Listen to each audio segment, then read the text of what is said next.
ನಮ್ಮ ಭಾರತ ದೇಶದಾಗ ಒಟ್ಟಾರೆ 563 ರಾಜಮನೆತನದ ಒಡೆಯರಿದ್ದರು. ಭಾರತ ದೇಶ 1947ನೇ ಇಸ್ವಿಯೊಳಗೆ ಸ್ವಾತಂತ್ರ್ಯ ಆಯಿತು.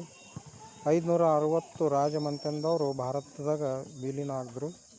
ಆದ್ರೆ 3 ಮನೆತನ ಯಾವಪ್ಪ ಅಂದ್ರೆ ಹೈದ್ರಾಬಾದ್, ಜೂನಾಗಢ, ಒಂದು ಕಾಶ್ಮೀರ.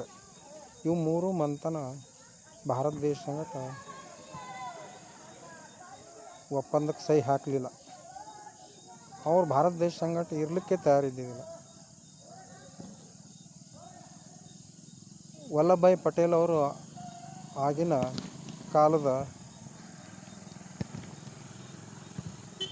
ಲೀಡರ್. ಅವರು ಏನು ಮಾಡಿದ್ರಪ್ಪ ಅಂತಂದ್ರೆ ಇವು ಜೂನಾಗಢ ಮತ್ತು ಇವು ಹೈದ್ರಾಬಾದ್ ಇವು ಎರಡೂ ವೋಟಿಂಗ್ ಮೇಲೆ ಭಾರತ ದೇಶ ಸಂಗಟ ವಿಲೀನ ಆಯಿತು. ಆದ್ರೆ ಕಾಶ್ಮೀರದ ಏನು ಆಯ್ತಪ್ಪ ಅಂತಂದ್ರೆ ಕಾಶ್ಮೀರದಾಗ ರಾಜಾ ಹರಿಸಿಂಗ್ ಅವರು ಇದ್ದರು.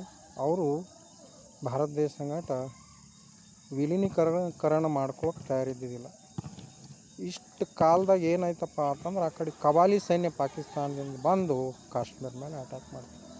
ಆ ಎಳೆಗ ವಲ್ಲಭಭಾಯಿ ಪಟೇಲ್ ಅವ್ರಿಗೆ ಸಾಧಿಸ್ತು. ಈ ಎಳೆಗೆ ನಮ್ಮ ಕೆಲಸ ಆಗ್ತದೆ ಅಂತೇಳಿ ತಮ್ಮ ಸಚಿವರಿಗೆ ಕಳಿಸಿ ರಾಜಾ ಹರಿ ಸಿಂಗ್ಗೆ ಮನವಿ ಪತ್ರ ಮಾಡಿ ಆ ಕಾಶ್ಮೀರ ಅನ್ನುವ ರಾಜ್ಯ ನಮ್ಮ ಭಾರತ ದೇಶದಾಗ ಕೂಡಿಸ್ಕೊಂಡ್ರು. ಇದು ಹಿಂದಿನ ಇತಿಹಾಸ.